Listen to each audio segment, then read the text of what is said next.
binisita ko ang Desalet Creek dito sa Maynila sa San Luis Aurora. Napakalapit lang niyang puntahan at higit sa lahat napakalinis na ang tubig. Siyang ating tahanan, mahabang kabundukan.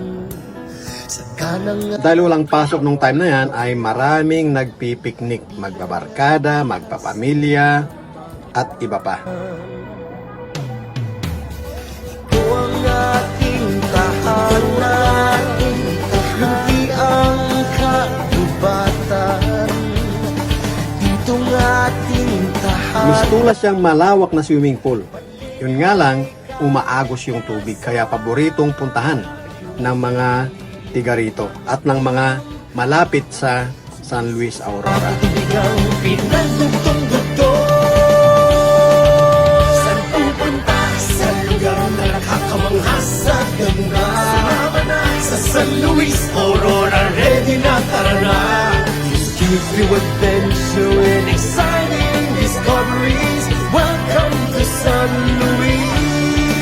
Papalit-palit lang yung mga tao dito hanggat may araw. Kaya nung pumunta ako, may mga pauwi na at mayroon namang mga paparating. Ako, gustuhin ko mang maligo. Problema, wala akong dalang pagpapaltan kaya nag-video na lang ako sa mga naliligo dito.